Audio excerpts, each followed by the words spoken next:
My name is Anya Liu. I am chairing the Research Outreach Committee.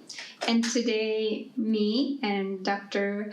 Cindy Chen, are going to be co-hosting this amazing panel. I just want to say a couple of words about our committee and what we do. Our goal is to promote interest in research from undergraduate students, as well as encourage more interdisciplinary collaboration between different professors and researchers across campus to come together and learn about what type of research is going on campus. So I would like to thank you all for participating and coming to our panel. And we do host a panel each semester, and each semester it's a different topic. So today we're here to talk about health and communication. I'm gonna introduce our committee members briefly. We have Dr. Cindy Chen. We have Dr. John. We have Dr. Wood. Also helping is Dr. Sirohi, and Eliza here is also helping with us. And this could not be possible without the support from our department and our department chair, so I'm gonna let her say a couple of words.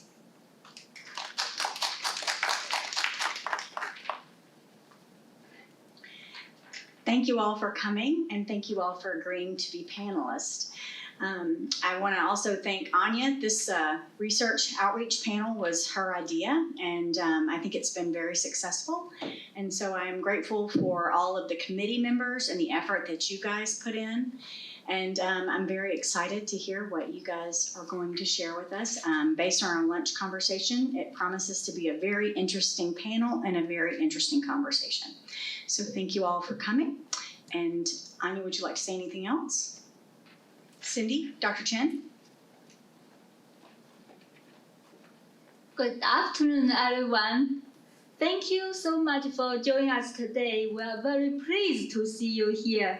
It's my pleasure to co-chair this section on health and communication research. We have an outstanding panel of presenters whose work reflects the significance of this field. Each panelist will deliver a presentation followed by up to 2 questions from the audience. After all 5 presentations, we will open the floor for broader discussion. So let us begin with our first panelist.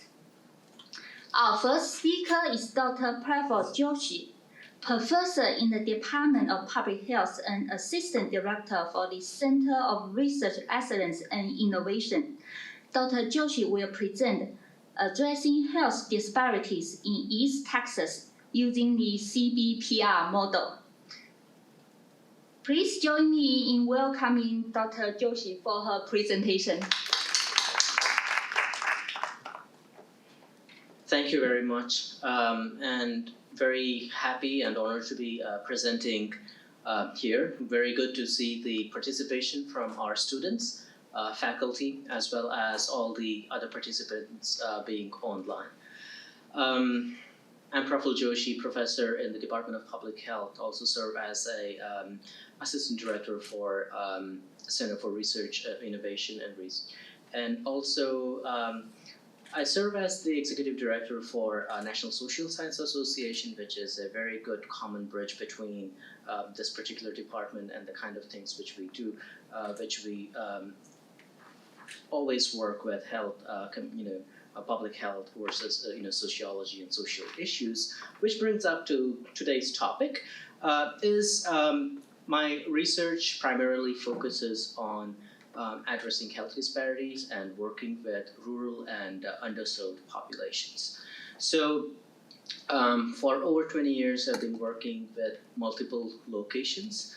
Started with South Carolina, rural South Carolina there, working on hypertension and obesity prevention with the teenagers that moved on to become teen pregnancy prevention and other chronic conditions, which was funded through CDC, and then also worked with the same CDC projects, went on for about 10 years in Maine as well as in Louisiana. The last 5 years been like 2021 through 25 almost, was very active with COVID mitigation as well as epidemiological investigation of that. Not just the disease perspective, but also on its impact with the communities and what other side effects it gave up. So currently I'm working on multitude of projects, and something I want to emphasize in this particular presentation is CBPR, which is Community-Based Participatory Research. So we have a grant from Texas Higher Education Coordinating Board, which is approximately close to $500,000. We are working on this to work with the East Texas region, anything Walker County and surrounding areas to it has multiple components. So one is the academic component, and the second part is the research or the service component. So within this, what we try to do is, I don't know how many of you are familiar with CBPR.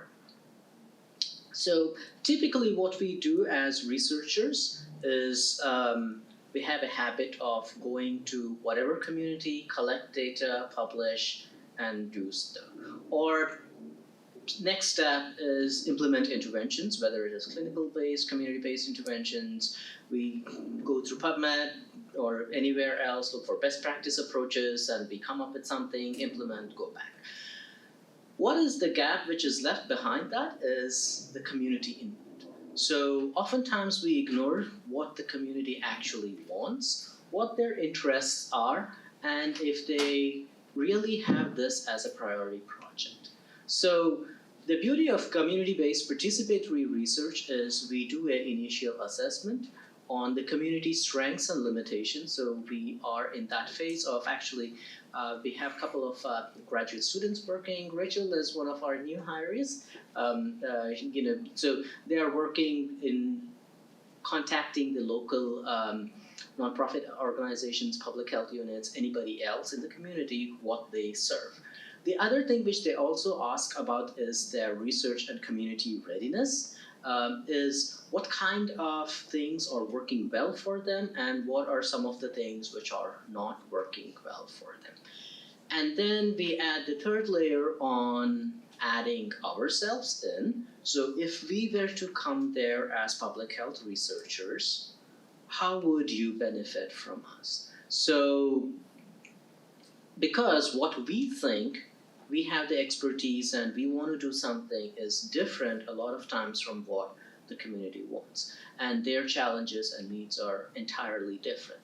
So just from the perspective of the community, especially in the last couple of years, a lot of the rural health clinics and FQHCs, they are financially crunched. A lot of nonprofit organizations and public health entities, they are understaffed and they don't have bandwidth to do what they want to do. So which is why the partnership with SHSU or any other institutions helps them a lot. So within this CBPR model, we have outlined a number of partner organizations within the community. And then we also talk about the kind of projects which they intend to see in the coming years. So we will begin with some pilot projects and then expand to newer ones. At the same time, having the partnership with researchers in SAM, we also have the ability to work with grant and development. And once again, these are not like clinical trial grants or anything, these are community outreach and service.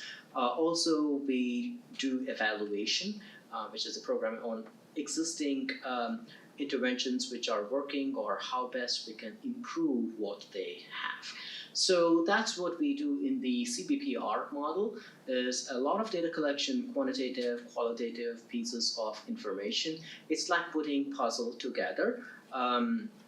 It's very different from traditional research. Also something which we oftentimes hear from the community is the lack of trust between the community members and academia, because they oftentimes see researchers as somebody who just makes use of their community for our publication, but the intent here is really how we benefit the community.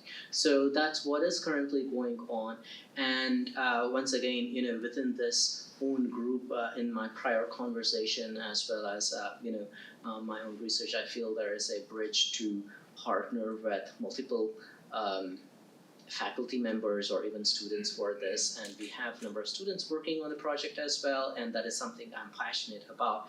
And also something which in particular interest for this particular panel is spreading health education messages. Is the communication aspect of it, is how we package the health education message to the community in the language they understand and they interpret. Because a lot of things have changed post-COVID, and the way we deliver messages will be very different. So it's really the input from the community as well as the experts in this room. I think that will make a big difference in how we can translate some of the technical public health language into the way they can interpret and can be useful. So that's what we have there, and I will take questions from them. Yeah, we will now take 2 questions from the audience. Anyone have any questions for Dr. Joshi? You mentioned that there's a lack of trust because they feel like we're coming in just to collect their data. What techniques do you use to build that trust to get them to participate? So even before we talk to any community agency, we give the objective and the agenda why we are there, or why we are even contacting them in the first place. So, and the way the message is written out, it's very much driven for what the community benefits from this. So our priority is not, like as I mentioned, publications or hypothesis testing or any of those kind of things, is that we assess where the health disparities are and how we bridge the gap. So I think that kind of a message resonates well within the community, and so most CBPR approaches, if we look into the literature, that's what the biggest challenge they encounter is lack of trust. Thank you. I was curious as to what does data collection look like? I mean, how do you go about collecting your data?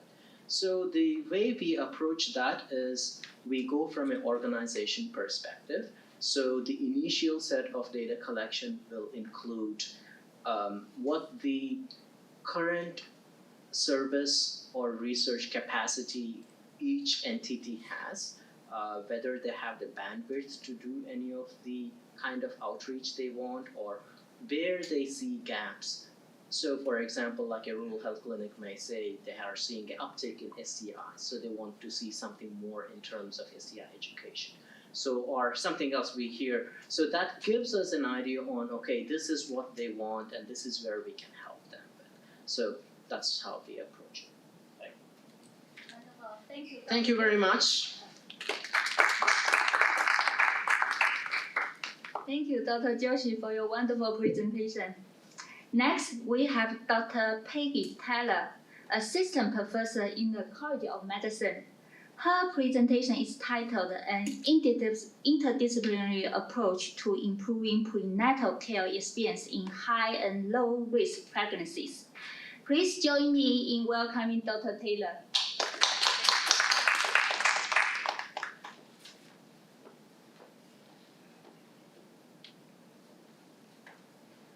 Being taller, I'm going to sit. Well, thank you so much for inviting me, and I'm honored to be here today as a panelist. So I practiced OB-GYN for over 30 years in the Clear Lake area. I retired in 2019 and moved to Magnolia to be sort of a grandma and just take it easy, and was later recruited to go back to work by a new upcoming College of Medicine here at Sam Houston State University. Started right in the middle of COVID, becoming an assistant professor with teaching in the first and second year women's health, and then as a third year clerkship director, and helping place the medical students in their residencies across the state. Over the course of my career, I've delivered more than 10,000 babies, a number that kind of still amazes me. And a particular meaningful moment surprised me this year with the discovery that I delivered one of our fourth year medical students about 26 years ago, which really highlights the full circle nature of this work. So today I'm pleased to discuss our interdisciplinary research collaboration titled Improving Maternal Outcomes Through Patient-Provider Communication in High and Low-Risk Pregnancies. And this project was developed alongside with Dr. Anya Liu with statistical support from Grace Hildebrand, who is at LSU. Our grant was approved in 2023, and we recruited 9 medical students, mainly because they were cheap labor. And they helped us with the Qualtrics survey, developing it, the participant recruitment, doing the Zoom interviews, and then the hard part, which was transcribing them. Their involvement was essential for the success and rigor of the qualitative data collection process. And together we combined expertise from obstetrics and communication studies to better understand a central yet often underexplored component of maternal care, patient-provider communication, and how various variables interact with each other in this process. I don't know if y'all know, but maternal morbidity and mortality has continued to get worse every year, and especially in our state of Texas, despite advances in modern medical care and technology. A growing body of evidence demonstrates that effective communication, patient-centered communication, is essential for building trust and improving satisfaction, enhancing adherence, and supporting better outcomes. However, there remains limited empirical research examining how communication differs between high and low-risk pregnancies, particularly across racial, ethnic, and different social economic backgrounds.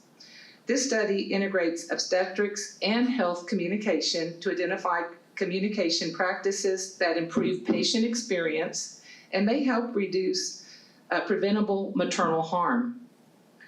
So this study addresses a few key questions.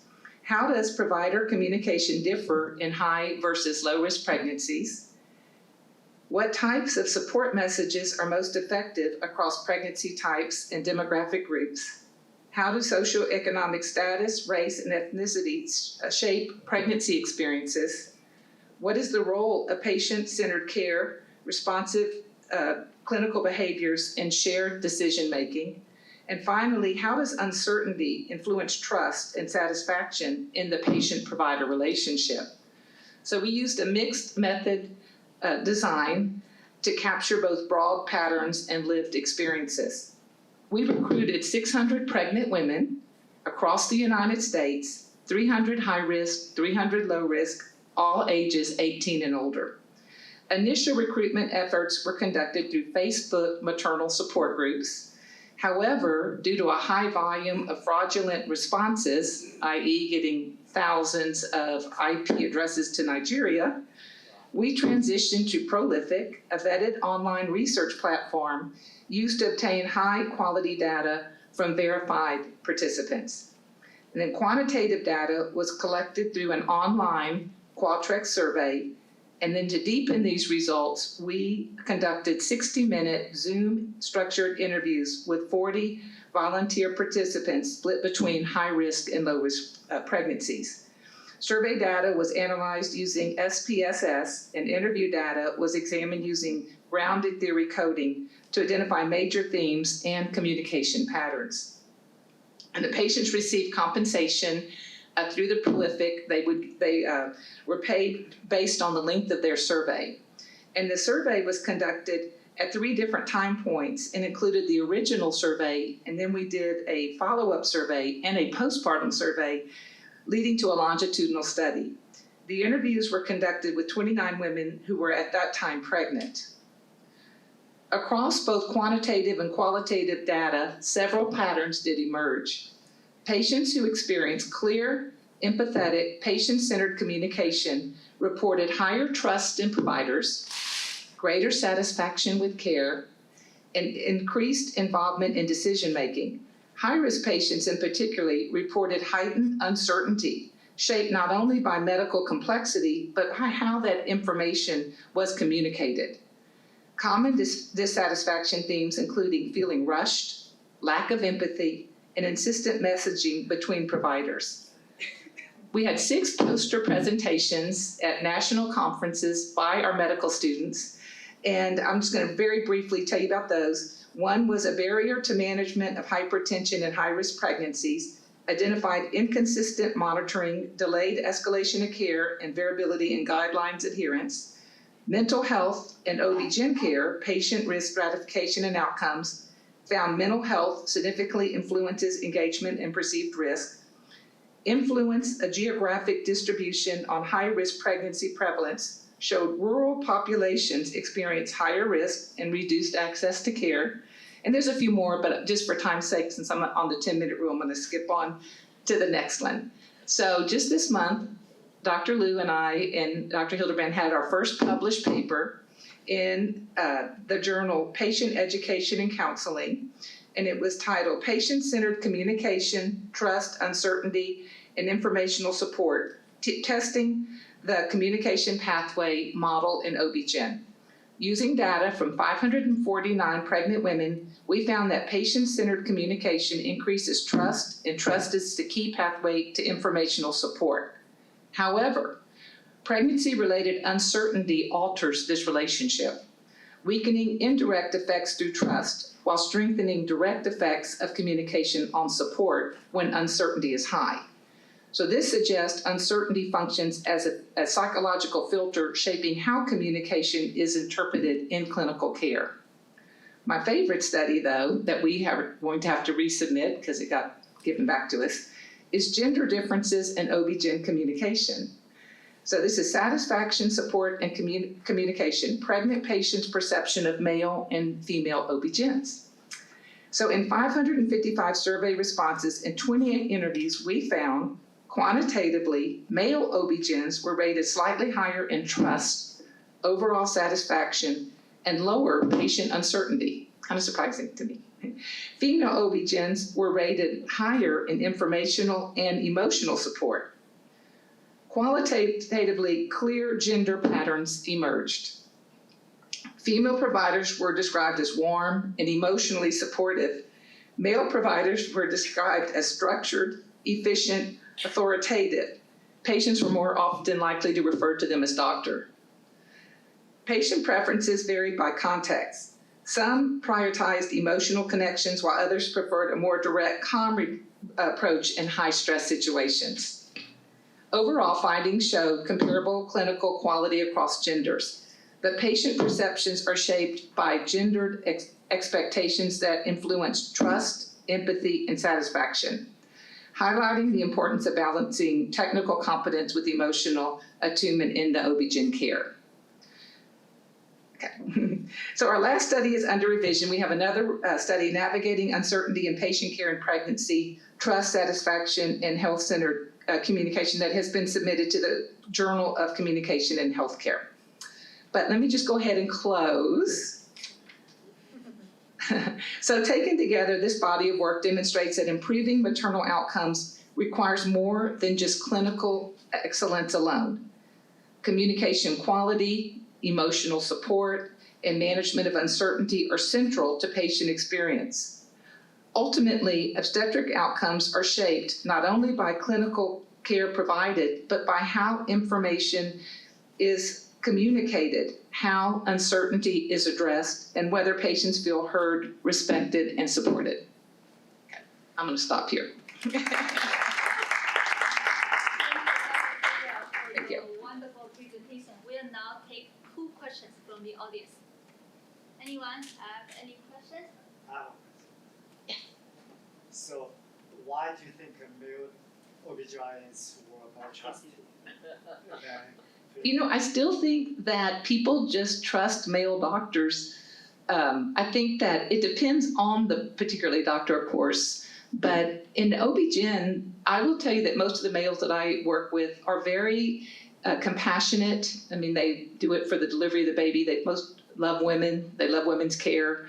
And I think they come across as that. And I think a lot of women like that I don't even know if fatherly, maybe just we just look up. I mean, I always think of doctors as male. It's how I was brought up. My dad was a doctor. All the TV shows had male doctors. And I think that still, people just trust a male, especially if they're, like I said, compassionate, have a lot of empathy. And I think, you know, it depends on personality, but many times I find in working with male OB-GYNs that they're very comforting.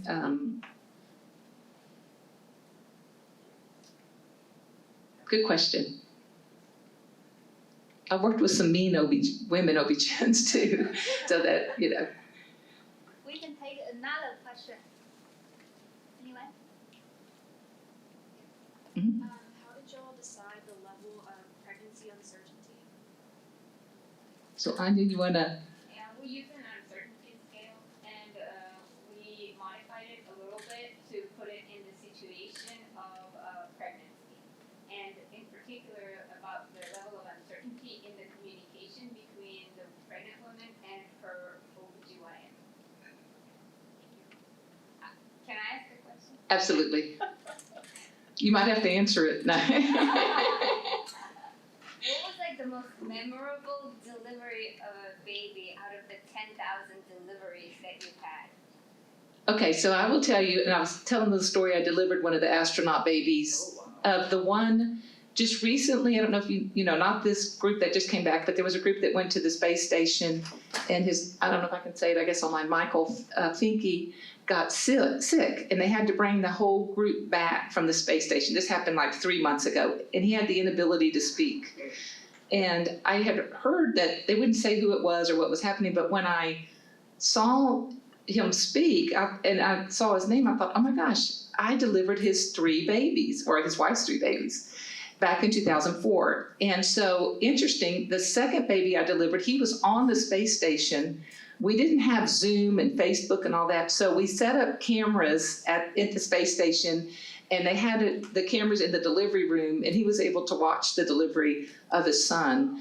They named their daughter and son after Indian names of Moon and Star. The third one ended up with an American name, but that's probably one of the most memorable deliveries. It's just getting everything to, you know, be ready in the OR delivery room so that he could watch it. So that was pretty memorable. So he watched from space? He did. Delivered the baby? Yes. Wow. Yes. Wow, that's cool. And then he was the one, like I said, it kind of triggered because he was the one that, I Googled his age because I was like, I wasn't sure it was him. The name was familiar, but he's 59 now. And I was telling somebody he's kind of old to go to the space station, but I guess they let him go. But of course, then he got sick, couldn't speak, and they brought it back here. But they were a very nice couple. But, you know, 20 years before that, I delivered his son, and we had done the space station where he could see it. Thank you. Okay, thank y'all.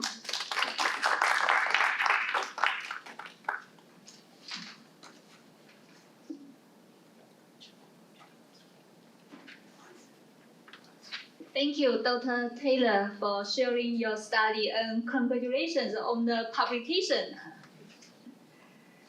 Our third panelist is Dr. Monika Sawhney, Associate Professor in the Department of Public Health. Dr. Sawhney will present Bridging the Gap, the role of strategic communication in shaping global public health behaviors. Please join me in welcoming Dr. Sawhney. Thank you so much, the Department of Communication Studies, to arrange this panel. Thank you for my fellow panelists. It's a pleasure to meet. We usually work in our offices in our communities, and it's very difficult to get out of our comfort zone to meet other people. So thanks a lot for the committee and the department to put this together. My name is Monika Sawhney. I'm currently an associate professor in the Department of Public Health. And my talk is staged, improving the role of strategic communication. I'm a very hands-on professor, so now you guys are my students here, including the panelists. I want to ask you guys, how many of you have kids? Oh, good number. How many of you live with your parents or communicating with your parents? So tell me the difference. Those of you who raised your hands who have kids, can you tell me what's the difference between information and communication?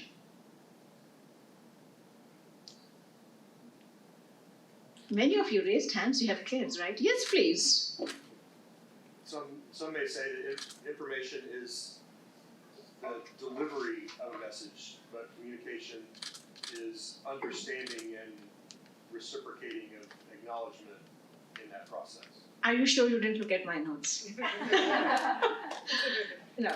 I think this is the talk that I'm going to talk about. There is a very, very narrow difference between information and communication. And a little bit more about my introduction. I'm a global health, public health professional. I got my PhD at Tulane, which provided me a wonderful opportunities and network to work in different countries. So far, I have taught, I have worked, and collaborated with people from at least 15 to 20 countries. More than the publications, what I have learned is the communication. What you would say in America would be very, very different what I worked in Ethiopia. Or for an example, I'm a guest speaker in Poland, or I'm teaching in Oslo. Those things are very, very different. And I think that got translated when I look at my work in public health. I'll give you my talk, I have some talking points, but I'm more or less going to talk about some of my experiences and how that have shaped and how I encourage my students to distinguish between what is information and what is communication. Information, like the other day, one of my students asked me, I want to be a professor. I said, God bless you. First of all, I said that. It was a joke. But my second answer was that I hope you understand that the role of an educator, the role of a professor, has changed so much over time. Information is right at our fingertips right now, but how are we communicating? How are we making it understand? It becomes even more important when we are dealing with healthcare. Another wonderful joke I want to share, I was grading an assignment last night from my class. I won't give you the details of the class though. They submitted an assignment using AI. Were very gracious not to remove the prompt. And at the end of the assignment, they also included, if you want a deeper version of it, please let the AI know. So I brought this example to my class today that information is right at your tips, but how you communicate, how you change it is most important. I also have learned that, I'll give you an example. I was very fortunate to work for WHO and CDC for the polio and measles campaign in Ethiopia. Information is everywhere. Everybody knows there is measles, everybody knows there is polio. But to get that information in a form that people trust you, in a form that people accept you, think about it, a doctoral student who is coming from America, who is not an American, from India, and she's being told to work in rural Ethiopian places to tell them how important polio is and how they need to get vaccinated. We can have flyers, we can have sheets, we can keep on going on and on, but how you communicate. I think what I have learned in my work in global health is trust is very, very important. When you're communicating public health or any health topic, make sure that it's a two-way communication. You're trying to understand what their needs are. I worked on another project in Tanzania. At a time when I was working in Tanzania, teen pregnancy was kind of on a rise. We wanted to understand what are the determinants, what are the barriers. And when the consulting group asked me to work on it, they said, this is the project, this is the money, just go. I said, that's not how I would work. I wanted to work with this female population to understand their challenges, why teen pregnancy is high. And I was shocked. Everybody knew about more contraceptives than I, as a public health professor, knew. So what helped me understand in the two-way communication was, it was not the information. It was the access to the contraceptive that was a barrier. And that is where we worked on a project on public-private partnership. We understood that contraceptives available through public outlets was actually a barrier. People did not want to go to a public health clinic. Taboo. Identification, low, morale. Oh, you are buying condoms, And if a female ends up asking for contraceptives, even more taboo. So this is where, trust, getting the information right from the beneficiaries is what we talk about global health, communication. I'll shift gears a little bit here. I've also been a Population Reference Bureau fellow. Any doctoral student in the room, I would highly recommend to please take that fellowship. They still pay $2,000 what they paid 20 years ago. So they're very, standard on that. But the wonderful fellowship coaches you, trains you for an entire year, how you communicate the same findings that you got to a funder, to a donor, to a politician, to a local leader, to a religious leader. They train you how to communicate the same stuff to different people. And this is something I tell my students. I challenge them. Like one of the assignments my students have in my class right now, they're writing a policy brief of 500 words. And everybody that I finished grading has done a wonderful job on the policy brief, but they got dinged because they went over 500. The reason I'm trying to tell them is, I train them that understand what's an elevator speech. You might be working with a health ministry, and it happened to me in Ethiopia. We had no more than 30 seconds to tell the minister, we are here, your country is having a measles outbreak, this is what we are doing, this is what we need. That's all the time they have. You cannot stand there and narrate your R-square statistics. They won't even understand what that is. Another part when we talk about bridging this in our public health and our any health communication is, do not wait till the end. Usually we tell at the end of the program, this did not work, this was lacking. What is important when we are bridging the gap is understanding that communication needs to be from the beginning. Monitoring is extremely important where you're collecting information on time. And I haven't gotten my 2-minute notice, but it's coming. So I will try to end my talk with another very human part, but it's very important, is culture. Please be very sensitive when you're working in healthcare, especially when you're working in global health. I'll give you my own example, and you guys have to promise not to laugh. When I was a PhD student, coming straight from India, I had this wonderful professor. Every time I did something good, he would hug. And I would stand like a rock, coming from a culture where we don't hug. Dr. Joshi, I'm sorry if in your culture it allows, we're both from the same country.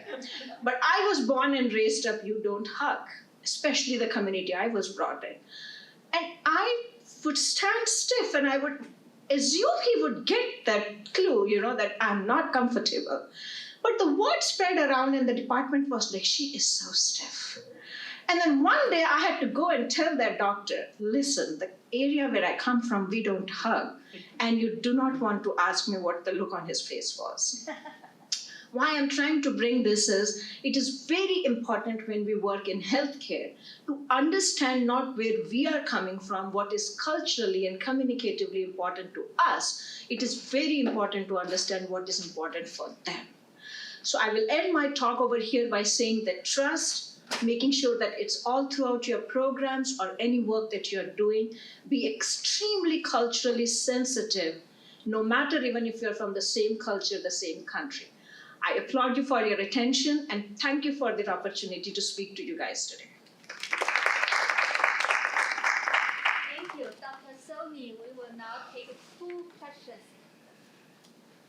I was going to ask, do you think being raised here in America, but also having the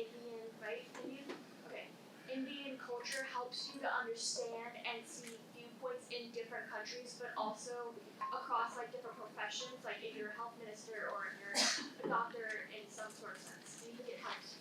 I think what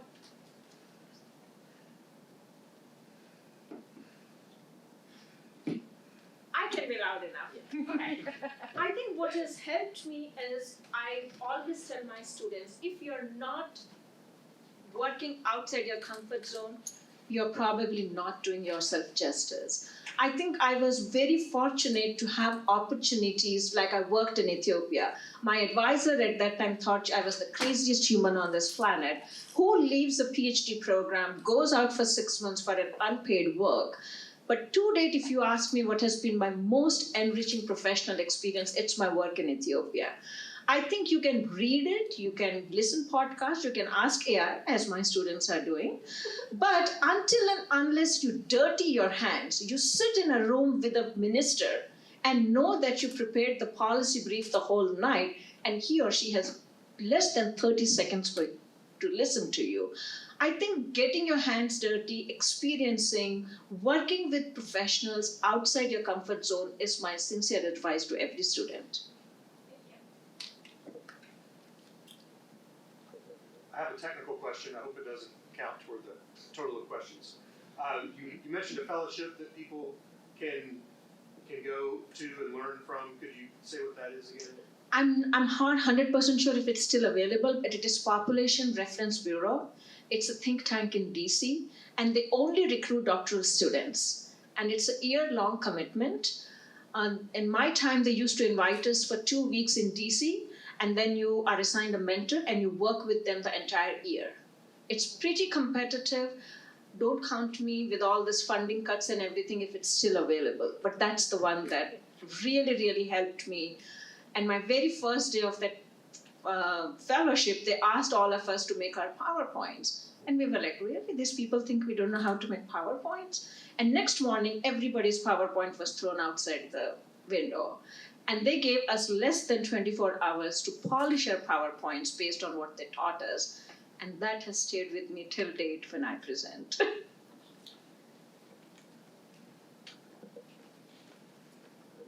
Thank you, Dr. Sawhney, for sharing your study. Our next speaker is Dr. Sandra Wood, lecturer in the Department of Communication Studies. Dr. Wood will present Unveiling the Silent Suffering, examining the complexities of disclosure and concealment strategies in women living with obstetric fistula, which is a very serious health condition. I will let her tell you what that's about. Please join me in welcoming Dr. Wood. Thank you very much, and I thank you for the opportunity to share this research with you all. And I'm also very glad to be in the midst of all the panelists. I feel like, yeah, very distinguished panelists there, so thank you for the opportunity. And I'm going to talk to you about this research that I was privileged to do as a PhD student in Arizona State University, that's where we got the funding at least to compensate the women for this research. And so to tell you about this research, I hope I don't get the stop sign soon, but then I'll try to stay very much highlighting the findings. So for this, obstetric fistula is one of the severe, I would say, and tragic childbirth injuries, which primarily affect women in impoverished nations. And sub-Saharan Africa has been known to be one of these nations which women suffer from this particular condition. And this obstetric fistula is, I will just to explain a little bit, is an improper connection between the genital tract and then the urinary tract. And sometimes it's also the genital tract and digestive tract. But to make it a bit simpler, I would say that it's more of like an uncontrollable leakage of mostly, forgive me, urine and feces coming out of these women after birth. And so this condition, actually it's preventable, but then it's realized that due to the resources in these nations, most of these women do not even get the repair that they need.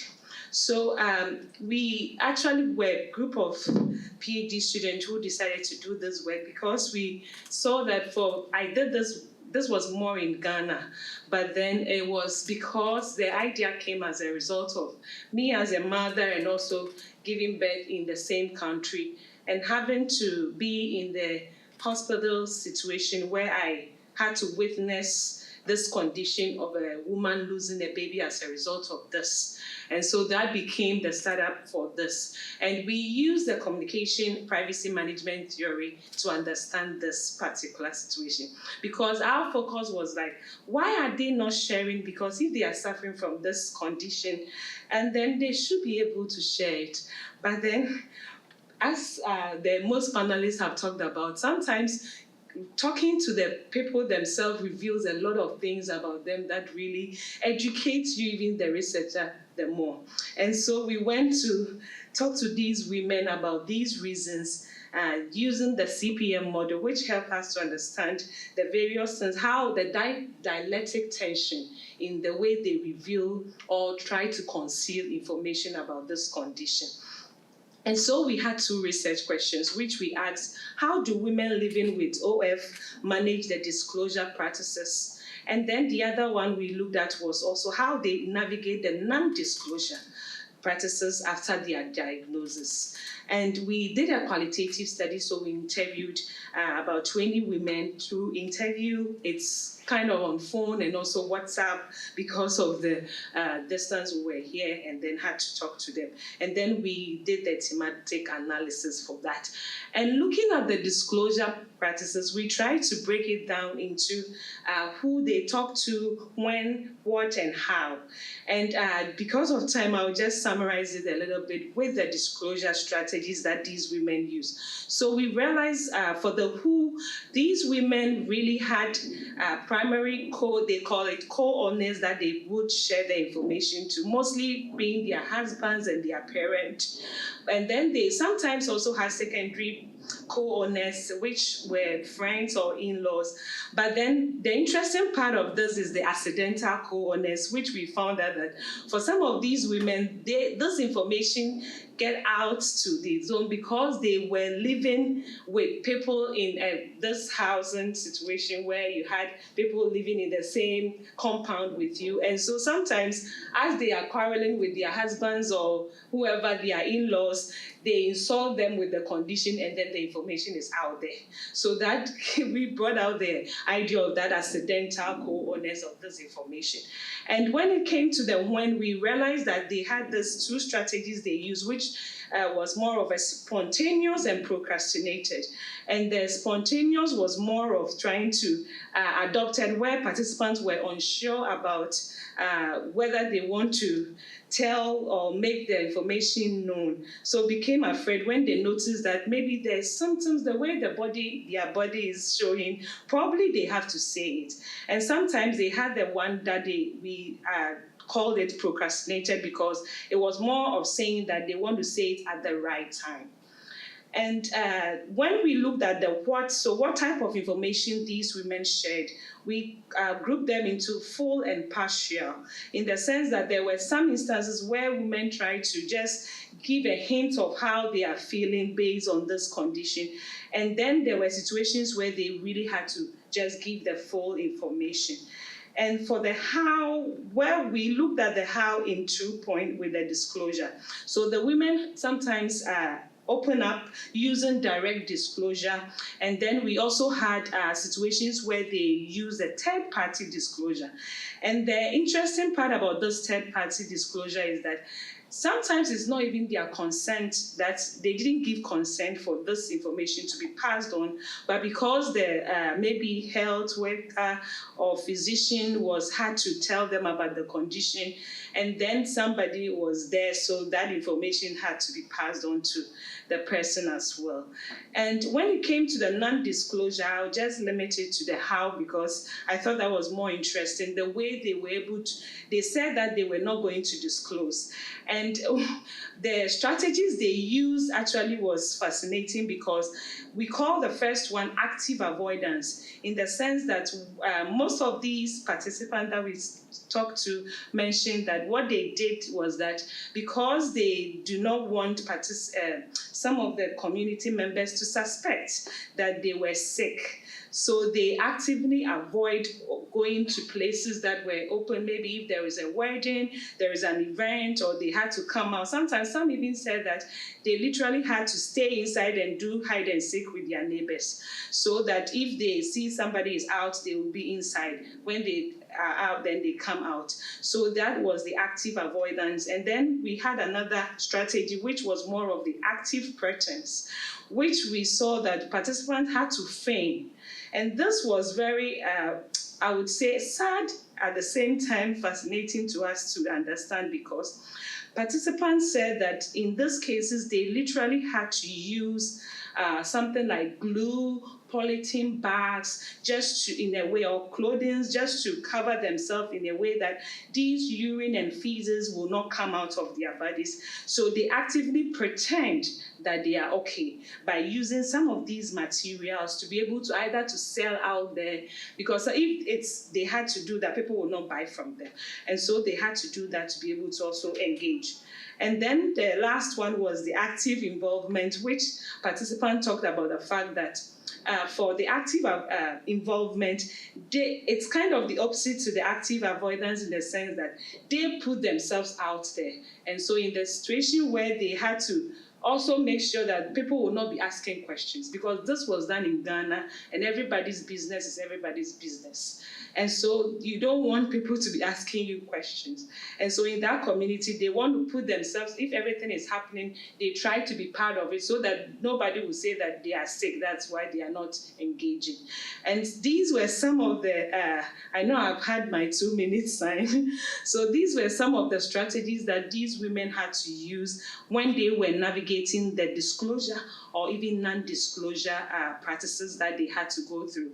And the implication, I will just summarize that a little bit, in trying to understand these women, what they go through, even with the disclosure and non-disclosure. This intervention, we realize, can provide relief for women who are living with obstetric fistula, as they are already pressed with so many, we realize there were multifaceted layers of effects that they had to go through. And so there will be the need for us to understand really how these strategies impact them and their conditions. So I will end here and then wait for my questions. Thank you. 2 questions. Anyone have any questions? When people experience boundary turbulence because information was revealed by a third party, what was the impact of the women? Did you study that?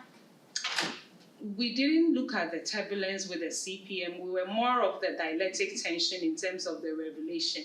But then I would say that in situations where the third party comes in, where they did not give their consent, Right. then in that case, mostly sometimes it depends on who, because some of the doctors just say it without caring who is actually, whether the person is a relative, is just a friend accompanying them to the clinic or something like that. And that sometimes becomes a challenge for them, because they are like, probably I didn't want the person to know now. Right. But then because the physician has said it, we just need to work with it like that. Right. I think we had a question there. It's not women's health necessarily, but my partner has a permanent ostomy, so I've experienced some of that. So my question is, do the women in this area who are struggling with that have access to like the supplies and the equipment they would need to manage it until surgery could happen, or is that also stigmatized? Yes, thank you for that. So these women, as we interviewed them, we realized they did not have the resources available. And it's also in a way because the repair, as we talked to them about, we realized they had to sometimes wait for years, because you had to go write your name down and you'll be maybe number 57, number whatever, based on the people that even came earlier. And it depends on when the surgeon would be done for you. And so these women really did not even have the things to even keep them to even be able to wait till even the repair. And that is why they had to sometimes improvise and use these polythene bags or glue or something to hold themselves together whilst they wait for this, which sometimes some mentioned that they've lived with it 30 years and all that, and they still have not had that repaired yet. So to extend on that, does that add to the mortality rate, do you know? Does that cause like sepsis issues, or is it something they're able to manage in the environment they're in? It definitely adds to that, because then sometimes they lose their babies themselves that they are going to, and even the women themselves also had to develop several other conditions, and then that impacts them even in their economic. It was kind of all over. That's the most multifaceted layers that I talked about. So they would have to now not able to work, probably would have to not be able to do things that they used to be able to do, and so it kind of built up from that sense. So it's really a sad situation for them. Thank you. Thank you.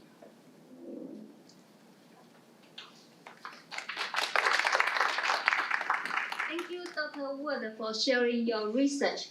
Our final speaker is Dr. Andrea Smith, Associate Professor in the School of Nursing. Dr. Smith will present sleep hygiene intervention in hospitalized antepartum women. Please join me in welcoming Dr. Smith. I'm last, but I hope not least. Okay, so my presentation is on a sleep hygiene intervention in hospitalized antepartum patients. And so when you look at the background information on this population, up to 87% of pregnant women with complications are prescribed bed rest for their condition, whatever that may be. And thank you. That is despite lacking evidence for its effectiveness. So when they are hospitalized, it can lead to it can lead both psychological and physiological consequences. So that can be mood disturbances, that can be muscle conditioning, and it can lead to impaired sleep. So impaired sleep then in pregnant women, so any poor sleep quality can lead to complications of pregnancy. So that's hypertension, it can lead to gestational diabetes, it can lead to C-sections, it can lead to depression, prolonged labor, preterm birth, preterm labor. So it's not a good problem to have. So then when they're hospitalized for that complication of pregnancy, that can lead to further poor sleep quality. So we know that in hospitalized patients in general, that your sleep in the hospital environment is not conducive to sleep. So there is limited literature on specifically interventions to address sleep in a hospitalized antepartum patient. So there has been a little bit of some intervention studies, but a pilot feasibility study. There's been some qualitative work that has looked at some relaxation techniques, but really there's not much literature and interventionally based for the hospitalized antepartum patient. So that led me to the gap in the literature that then presented itself for this project. So it was a quasi-experimental study, and it was, we did first doing the control group so that we could have it kind of clean as a control group. And then we did a 1-month washout period and then implemented the intervention. So our sample size was 40 in each group, and we were able to meet that sample size. So this is the intervention. So it includes, this is a sleep hygiene kit, and it was based on sleep behavioral interventions that were first tested in pregnant postpartum patients in the home environment and then translated into the inpatient hospitalized setting. And it was all based on theory of management, symptom management, and also then on the model of impaired sleep. So what you see here is called the Sleep Better Kit. So it includes all components of sleep hygiene, which is the bedroom environment, and that includes temperature, making sure it's the right temperature for sleep, any exercise interventions, tension, so that's all reducing their anxiety, so relaxation, helping them have efficient time in bed. And it also includes information on eating, so having a light snack before bedtime that has some protein in it, and then also reducing their caffeine intake, and then also rhythm is included here. So that's your light, dark for your circadian rhythms. So this group of participants, whether we started out with, of course, the control group at the start of the study, and they completed questionnaires that had to do with sleep quality, sleep duration, and they kept a diary throughout their hospital stay. So those who, we conducted the study all the way through their admission until day 7, but we hope that, some patients are discharged before that or they deliver before that. And then other patients, unfortunately, stay longer than these 7 days, but we stopped data collection at 7 days. So we looked at their sleep quality, we looked at sleep duration, and through the diary, they gave all sorts of their napping behaviors, and of course caffeine use, exercise while in bed. And they also they reported also their sleep disturbances. So, and then they also reported their symptoms and any symptom distress associated with the hospitalization. So what did we find? I can sum this up pretty quickly. That what we found was that the majority of the participants who completed the intervention portion of the study, they reported that they woke up pleasant. They reported that they woke up refreshed. It actually increased their sleep efficiency using the intervention, and they reported decreased anxiety and stress with the intervention. So in terms of their sleep disturbances, believe it or not, one of the top in both groups, it was voiding because they're pregnant, so they have to, I'll just say it like a nurse, they had to pee all night. So that interrupted their sleep. And they also reported in both groups staff interruptions. So so as far as the research team, we conducted the study at Memorial Hermann in the Med Center. So it was a dedicated antepartum unit, and the nurses were not privy to the intervention. They weren't part of the team. We had a designated research team that presented, they recruited, enrolled, and then implemented the intervention when we got to that phase. So the staff nurses, they got just an overview at the start of the study. They were aware that the patient was enrolled by being on, there was a note on the door, a note on the patient's chart, and they had access to a blank sleep diary so that they could answer questions about the diary, but they didn't help with data collection at all to keep it more clean and consistent. So that just tells me too that even though they knew that there was a study going on, then the literature also shows in the hospital environment that there is a disconnect between, in both, this comes from patients and from hospital staff, that patients have that mindset that I know I'm not going to sleep in the hospital. And I know that when I get home is where my resting starts. And then also a lot of the staff will say, well, my patient is here, I need to assess my patient, and they don't have sleeping as in the forefront of their mind. They are thinking about their patient care, their charting, and not necessarily about patient sleep. So So what that then leads to as far as what clinical recommendations can we make is that we recognize that this intervention has a potential to improve our patient's sleep, both in their sleep quality and in the patient experience. And because we know the consequences of poor sleep, especially in the hospital environment and beyond, then we need to really focus on having some structured sleep hygiene protocols to help with our pregnant patients as they are in the hospital and before delivery, before discharge. Thank you. Thank you, Dr. Smith, for Thank you. your insightful presentation. We'll now take 2 questions from the audience. Anyone? Any question? I was going to ask more about the health aspect of it.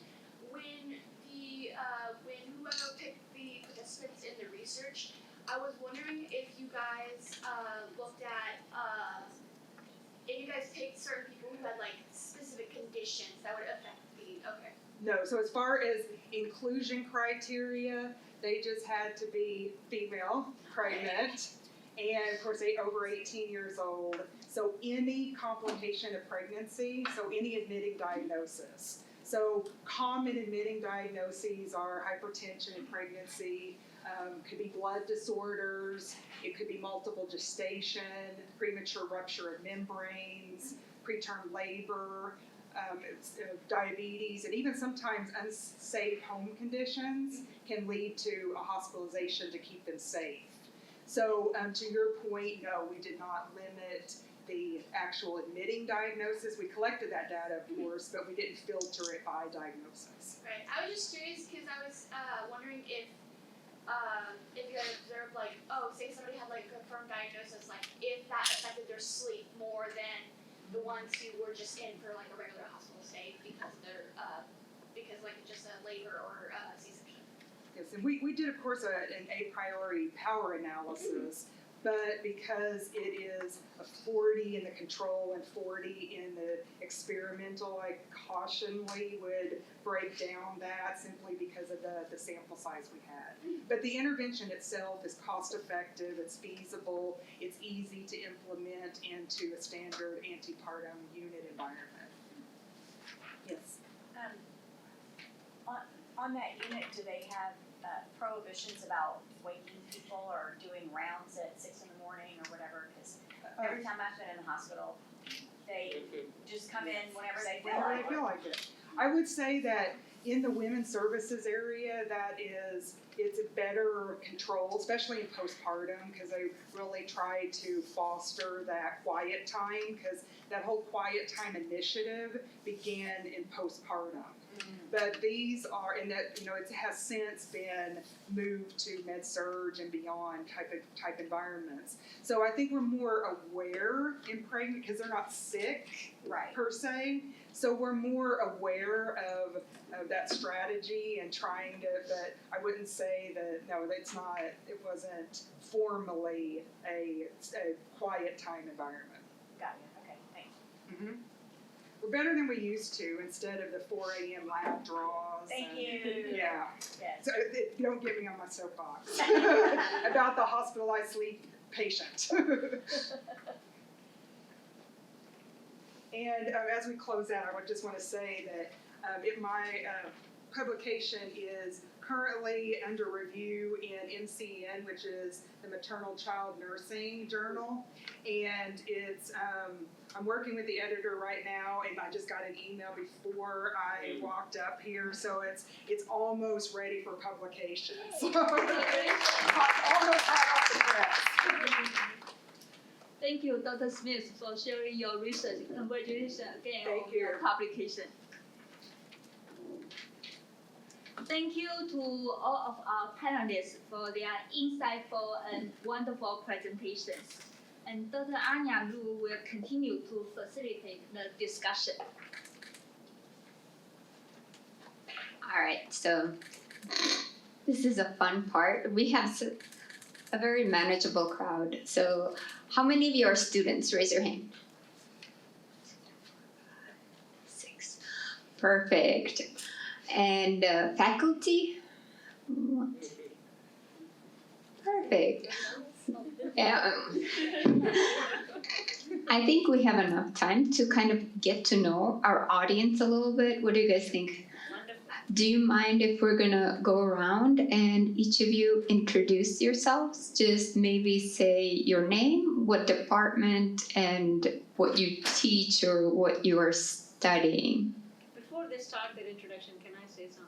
Of course. I think it will be important if you try to communicate and not share information. Yes. Yes. You wanna start? Yeah, sure. My name's Jessica, and I'm a biomedical science major, and I'm a pre-med student. Awesome.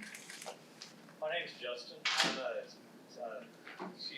I'm an animal science student. I'm graduating here in about 2 weeks, and this is a really good panel. I appreciate you all.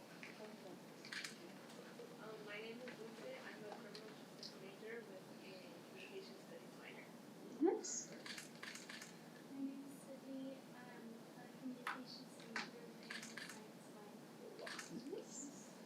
My name's Taylor. I'm a psychology major, but communications minor as well. I'm Katie Russell. I'm a communication studies major with a minor in sociology. Awesome. How about the faculty here? Oh, sorry. Lisa Connor, I'm the College of Health Sciences librarian. Awesome. Do you guys want to introduce yourself? I can go.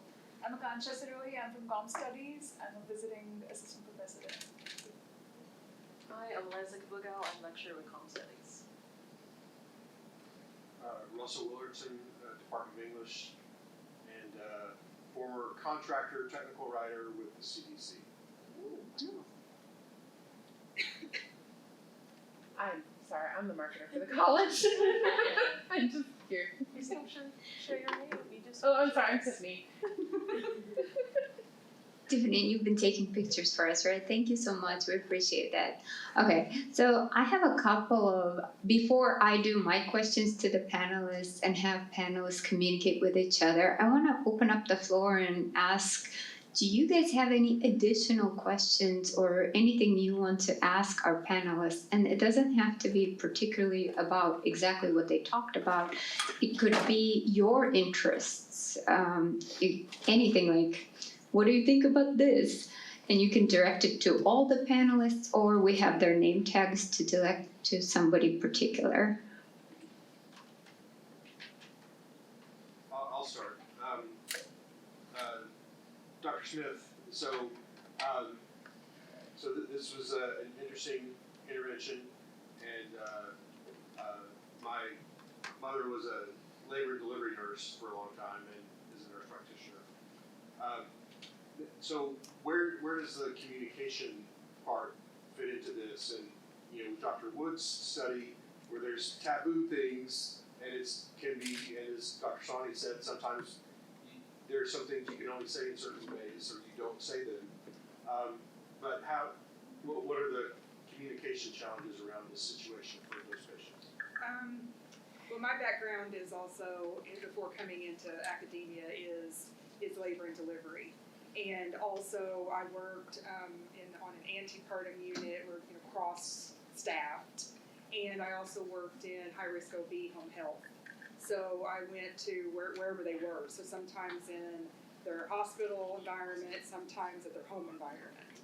So I think this was an easy study to recruit for. And also the conversation is pretty easy because women are willing to talk about their sleep and lack thereof. So that is a safe topic to talk about. So just straight recruitment, they were willing to participate. I would say where the communication gap lies is the communication between the hospital staff and the patient.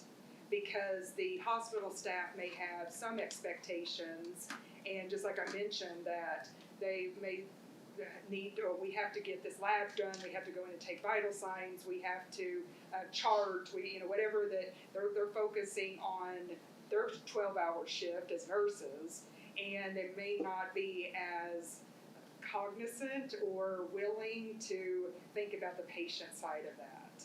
So also I think that, and another one, a variable that I did not mention was the exercise piece, that we found that a lot of women, of course, didn't exercise during their hospitalization.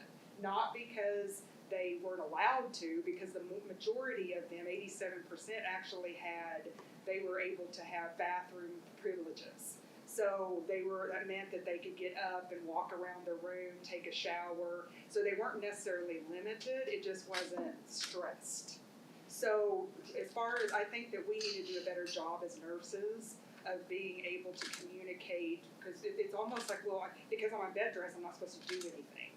And so that doesn't help then with sleep at night, with their circadian rhythms. So to sum it all up, I think we would do a better service to our patients if we teach them about sleep hygiene practices and actually enforce them. Follow up on that, what is in the kit? Okay. There's a fan, so that for temperature. There is a noise machine to cancel out extraneous noises. There is an activity book. There is a little diary, a little notebook, so that they can write down thoughts, because that's one example of if you're worrying about your pregnancy and the outcome of the pregnancy, then you can't sleep. So write down your worries, and that's what was part of the education, write down your worries. And then there's the education is on just a laminated card that's very specific to pregnancy. So the whole sleep better, all the education is in little cutesy little figures. So basically it's just a summary of all the better components. I have a question. Did they test which of those interventions works better than others? No. All we did is we did a did you use it, and were you and so that we broke down. Did you use this component, yes or no? And what was your satisfaction with the component if you used it? And they were satisfied, highly satisfied if they used it. But to break it down like that, kind of disfigure it, no. Other questions? Oh, sorry, we had an online question, right? Yes. So we have a student who joined us online, Danica Enzel, and she has a question for Dr. Smith. If you found any differences in the results based on first-time moms and mothers who were coming for a second time? That's a good question. We collected that data, but didn't analyze it specifically that way. But we have that we could. Thank you. They maybe implement a sleep study before their pregnancy? No. So because that was part of the admission, the inclusion criteria is that you could not have a pre-existing sleep disorder because it would interfere, of course, with the intervention itself. So they had to even be enrolled, they couldn't have some sort of already sleep disorder. Do you have another question? For Dr. Joshi, so toward the end you kind of snuck this in. You talked about the importance of sharing health education messages in the audience's language, and so can you think of a specific project you did where something comes to mind, or do you have just maybe some principles from multiple experiences that you would share on that? So I can share a couple of examples on that. One is on STI prevention. That if we, like a lot of people know that there are diseases which happen as a result of this, and there are a lot of statistics. So if we just show there are X percentage or X number of cases of gonorrhea, chlamydia, something going on, it may not resonate well. So we came up with a thing that like this is each person, and then have their testimonials saying this is what they suffered from and I wish I had known better to get this tested, something like that. So that is something which we consistently saw, because there are people who come, which we call them as frequent flyers, like they keep coming back and back and back for the same kind of thing. So once again, they know all the information, like how Monika was, talking about, like it's not like there is no information, they already know. So it's just like translating that into testimony, those kind of qualitative word images. I think that worked really well. Do you have any other questions? Oh, perfect. So I sort of categorized my questions into individualistic versus collective strategies. So my first question, and I only have two, I promise, just general ones. First of all, Dr. Taylor, for you, amazing study. I was intrigued by the differences in men and women that you found, which is completely opposite for South Asian cultures. Like, we trust women OBGYNs way more than male ones. They are hard to find in our culture, so fascinating. I was curious if you found any differences, gender-based differences in terms of uncertainty. Were there, different levels of uncertainty that you found for, We didn't really study the different, or did you, when we were doing the men and women, did you do the uncertainty? I think it was Grace. I think Grace ran it, but I have to look over the manuscript. But one other thing about male OB-GYNs, most of them are older, because remember, most men were doctors back, so a lot of the males are older and the females are younger. So, while people prefer one over the other, sometimes it's the older, I think we have more confidence in them because of the age factor, the gray hair and wrinkles, they've dealt with a lot of it. So I think that's a lot of why women sort of felt the men were more authoritative, they dressed them as doctor, whereas the females are younger and they think of them as their friend, they want to call them by their first name or. Thank you. Sure. For Dr. Joshi, Dr. Sawhney, and Dr. Wood, since your work is focused on community engagement and community-based messages, so oftentimes, we know that there is knowledge, like Dr. Joshi was saying, and also about the diseases, or, women know more about contraceptives than one may have assumed as an interventionist. We find that the resistance to messages is based on beliefs, and the beliefs are not resonating. What would be your suggestions, or in your experience in the field, what works better to tackle that resistance? Even when we have community-based data, some of the messages might not fly. What are your suggestions? I can share some of my experiences, again going back to the same polio example. There is videos from UNICEF that when a faith leader or a community leader says, get vaccinated against polio, and if you Google and look at the UNICEF data, one of the reasons for Nigeria to get the polio-free certification was involvement of the community and the faith leaders. And my experience working in Tanzania, Ethiopia, and my birth country, India, it has been, as I was saying, that there is information, people know, but getting to the level of what they, for example, if I'm working in a village and I tell people, please use contraceptive, space out your kids, just another professor coming and talking. But you sit down with them, have lunch with them, talk to them in their language. What I have learned in my public health experience is, rather than me telling that this water is good, I think making the people ask for it. They have the information, but they understanding that it's their need, and then you being the the connection that gets that. I think that's what has worked for my experiences, and this is what I was emphasizing, that there is a difference between information and communication. Everybody knows it, but how you tackle that, like the Tanzania example, we knew the women knew about contraceptives, but making sure that there was a public-private partnership where women felt more welcomed and more safe to ask for contraceptives helped us bridge the gap. Another very interesting example is HIV. Everybody knows HIV. Everybody knows safe sexual practices. And one of the studies we were a part of is that it is not that people don't know HIV, people know safe sexual practices, but having access to contraceptives, having access to those things is what is the best, not knowing about HIV. So where you put in your efforts of information versus communication is very important. I hope I answered your question. Thank you. And sorry, I looked it up. Yes, interactions with male providers resulted in lower perceptions of uncertainty than female. There was a significant difference. Okay.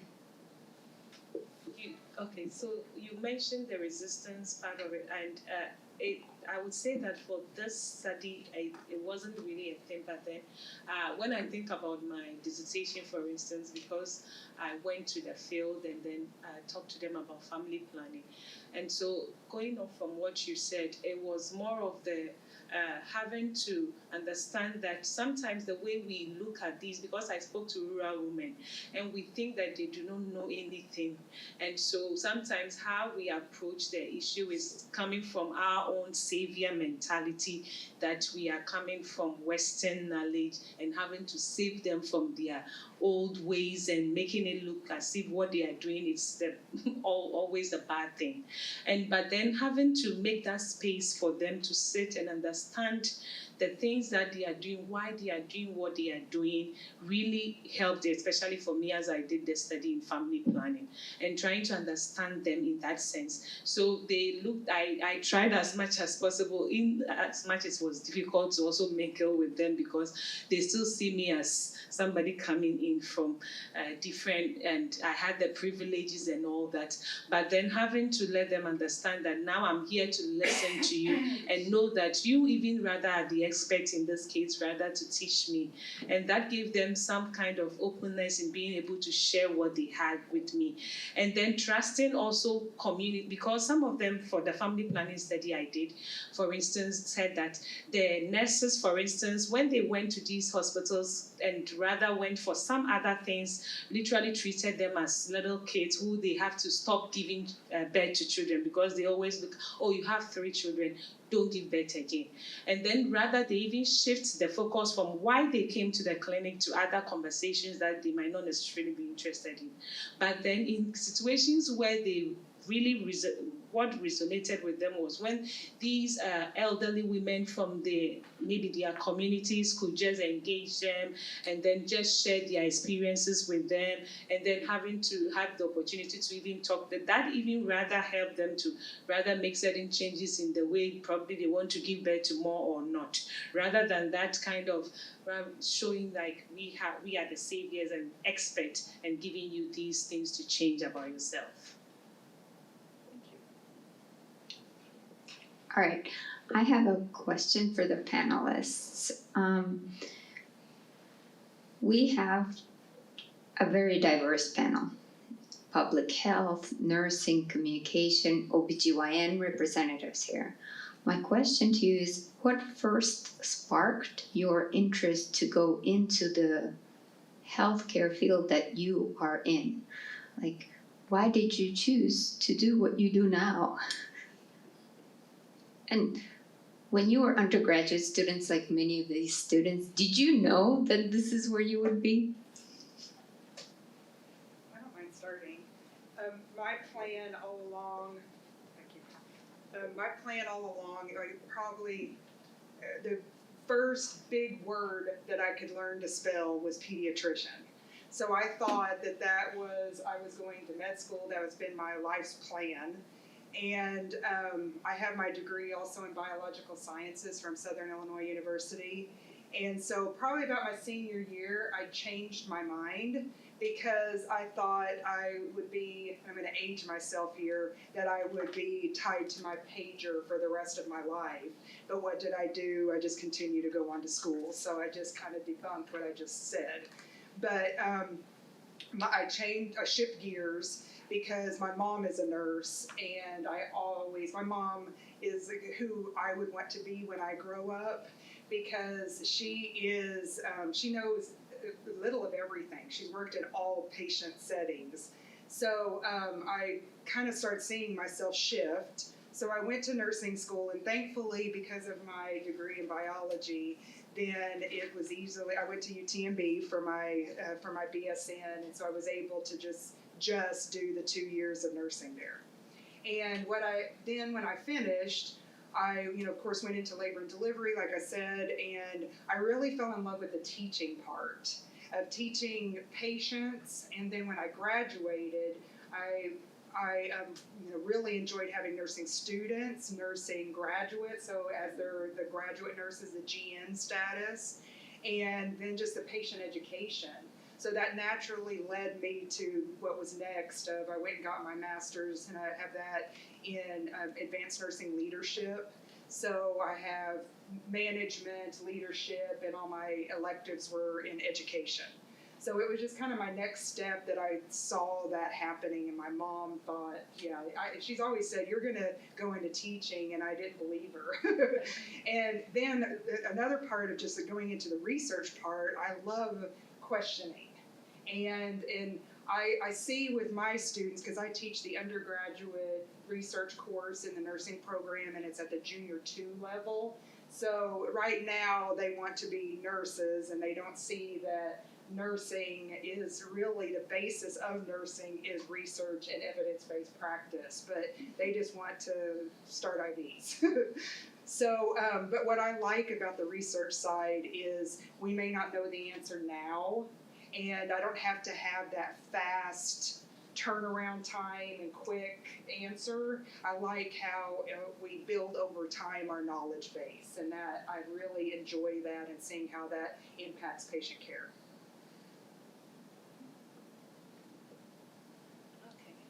That seems like I have to go next. So I would say that I didn't necessarily think of doing this type of research or even, but then I knew at some point that at least I will teach. For teaching, yes, I would say, but because I did my first degree in English, and in Ghana, and then my master's I went on to do communication, and then I did the PhD in communication as well. But then I never, for my research component, I've always loved to just study in terms of research these women, and especially people, marginalized population, and then the things that usually happen to them in terms of, so I would say that most of my research that I've thought about was mostly in the area of marginalized population. And so anything about them I am interested in.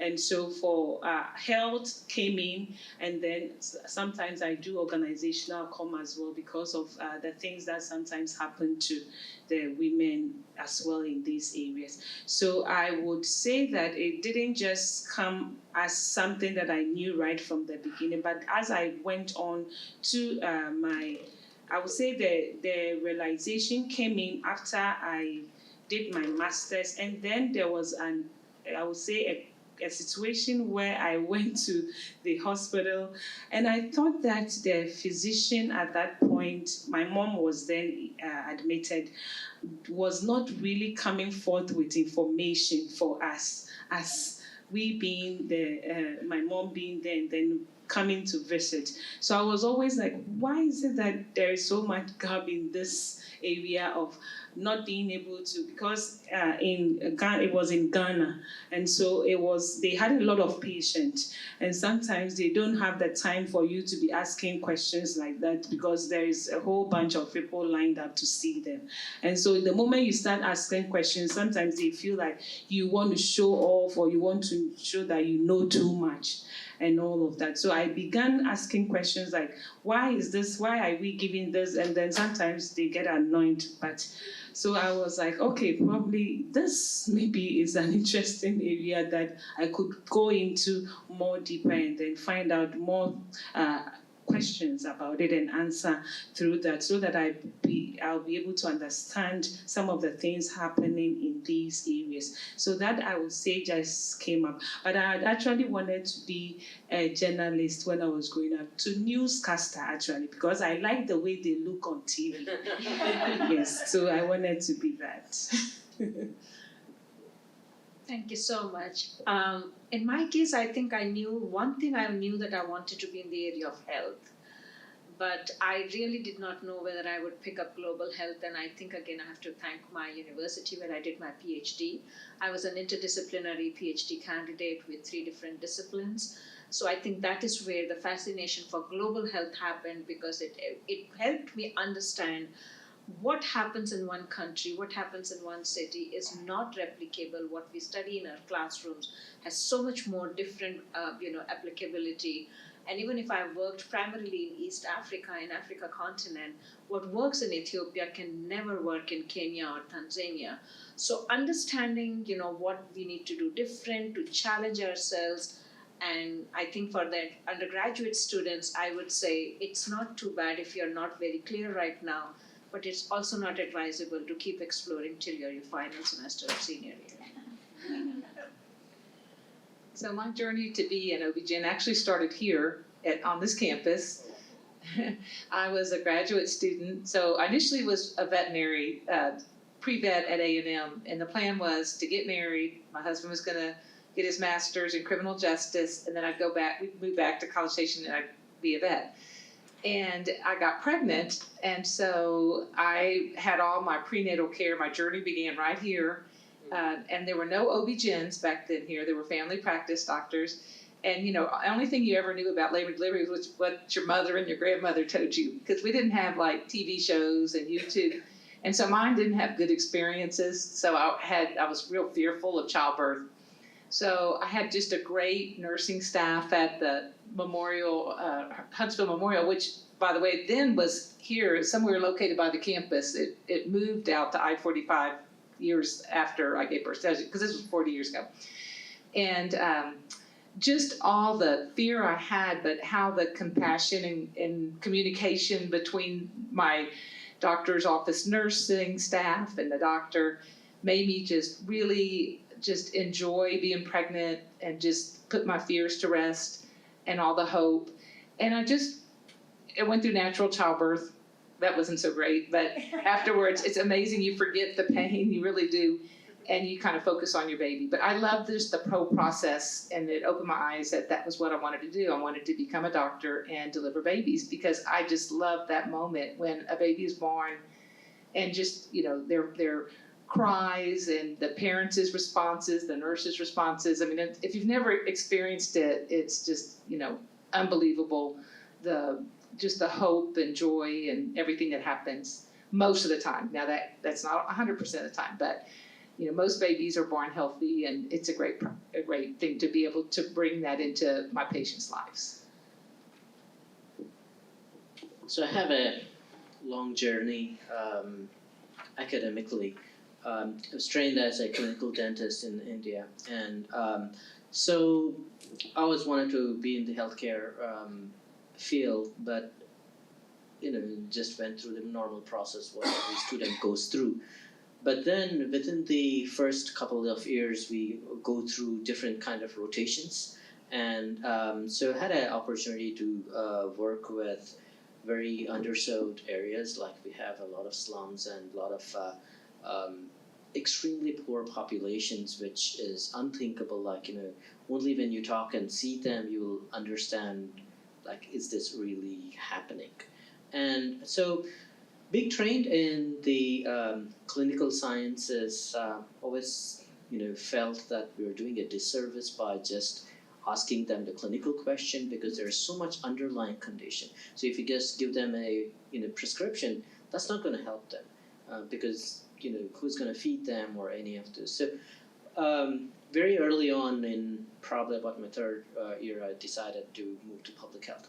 So I started looking into schools of public health, but it's so big and vague. Didn't have much clue about that. But then I was very fortunate to, like how Dr. Sawhney was saying, extremely fortunate that from day one I was involved in funded projects addressing health disparities, and especially working with rural and underserved populations. So just opened up more doors for opportunities, and so here we are. But something for students I would highly encourage is, this is the opportunity to work with the faculty, and like the $2,000 thing which you were talking. So you may make more money elsewhere, but money is not the big incentive to start here as a student. It's the opportunities. But if you don't make use of it now, you will never get a chance. So make the best use of what you have here. I would like to add to what Dr. Joshi said. $2,000 was still money. I went to Ethiopia to work for free, and my advisor thought I was the craziest animal on this planet. So, opportunities are restrictive, and it's very competitive, especially the healthcare field. You think there is only one person looking for a nursing volunteer. There are numerous people looking, and I know money is really important, but please take any volunteer opportunity. If nothing, it adds to your experience. You can vouch for it, not just on your CV, but in your practice, in your work. It just shows up. Does the audience have a question, or do I continue down my list?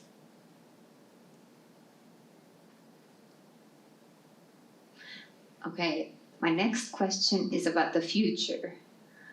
And students, before you leave, can you please make sure to sign up the sheet to make sure you get your extra credit? The question is, what do you think the future of your field looks like now, especially with a lot of changes with AI? How do you think communication and how do you think healthcare in general will change 5, 10, 20 years in the future when these guys will go and work? I think one thing I've been very open and vocal to my students is, like I told you, this assignment, I'm sure. And then I was very intrigued by the assignment, so I went back and looked at the submission time. Of course, the students submitted at 11:52. The assignment was due at 11:59. So I understood the rush.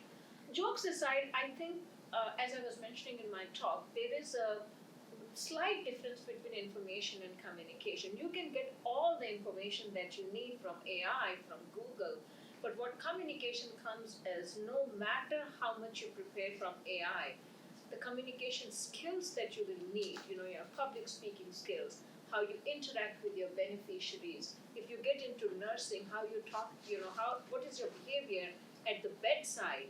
I doubt if AI will be able to do that. At least with the current models, I don't know if you can do that. So I think still your communication skills, not your writing and presenting, but you conduct, your work, because you're working with humans. At the end of the day, in healthcare, you are working with humans. So please pay attention to your personal communication styles. You might be burning inside with something, but then you're working with somebody, for example, if an OBGYN, you have to be still, have that communication maturity. I think that will not change in the years to come, but I will put it to my fellow panelists. Well, I think in medicine, we're certainly opening up more medical schools and educating more physicians. So we're getting more healthcare professionals out there, PAs, nurse practitioners, nurses. I know that just like for maternal morbidity and mortality, we've actually studied why is this increasing, and it's not a simple explanation, but some things that we've done, we have algorithms for like shoulder dystocias that the nurses do drills, the doctors do drills, so we prepare for things that we know can have a lot of injury to moms and babies. Postpartum hemorrhages we have everything on the unit ready to go, and like I said, we go through these drills. Even in our medical school, we have simulation labs, so we actually teach medical students how to do a delivery on our mannequin, Victoria. And we go through different simulations of like resuscitation, things. We have a great emergency medicine group of doctors, and we go through cardiac arrest and strokes. And so I think we're educating people better. So I really am optimistic that we're going to get a lot of improvements in these things, and especially with AI and just more access to journals, articles, research. I have to agree on the research part. This morning, Andrea and myself were working on a sleep hygiene project. We've been touching base for some weeks, but the upcoming technologies helps us a whole lot with data mining, analysis. What would take years to do can now be done in 5 minutes. So we have all those technologies, and I think the future, all the analytics will be in our fingertips. So like as you say, the information is right there. It's the effective communication and translation of that. But I think it's going to change a lot or make things way more efficient in terms of what we do. And also the way we teach research and the expectations, because a doctoral dissertation can take half hour instead of, and also I was very interesting, like a few weeks back I was in a student presentation about their research.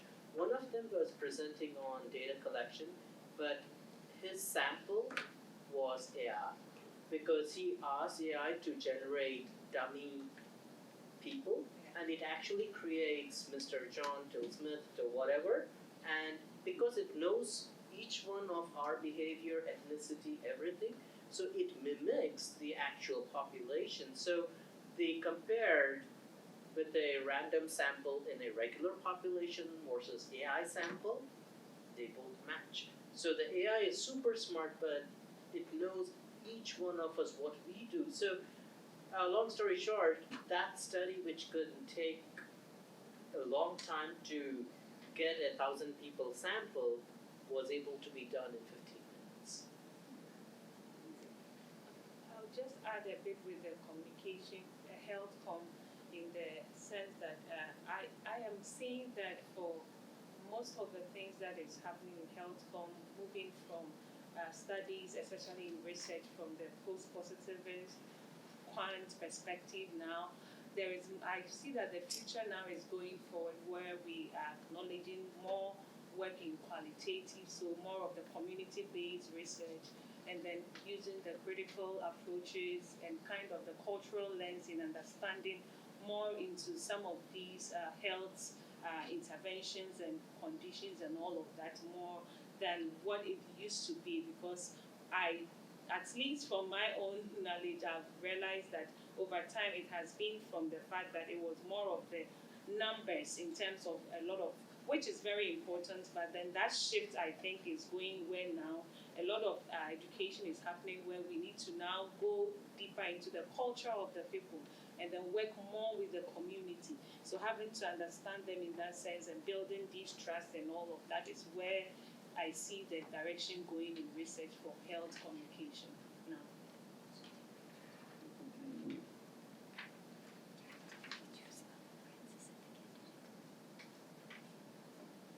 All right, we're going to wrap up our panel with giving a big applause to all of our panelists.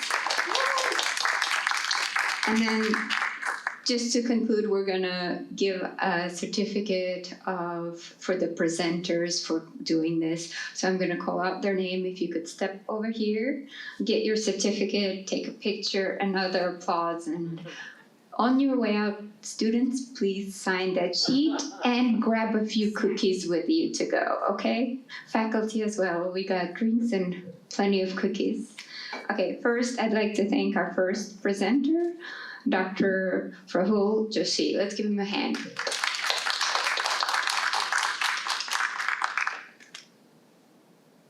you so very much. Our second presenter, let's thank Dr. Peggy Taylor.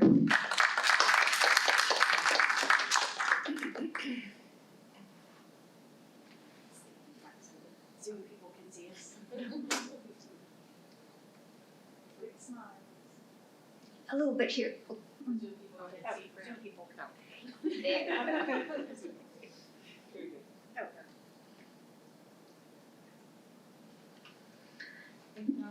Next, we have Dr. Monika, Sawhney.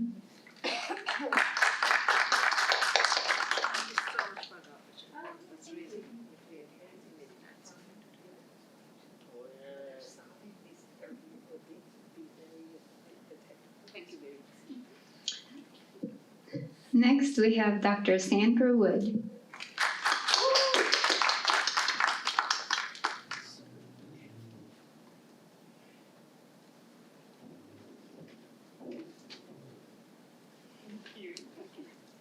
And finally, last but not least, we have Dr. Andrea Smith.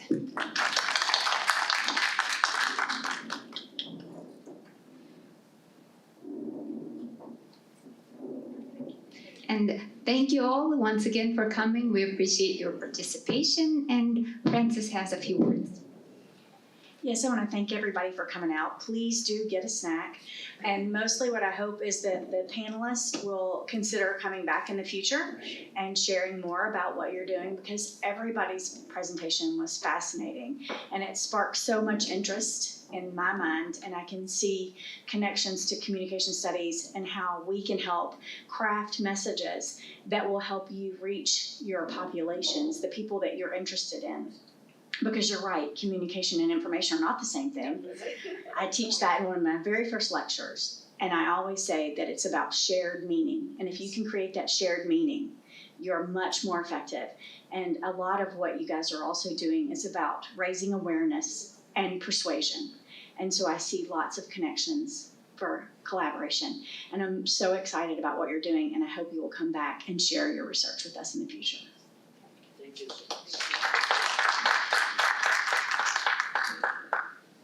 Okay, and that concludes our talk.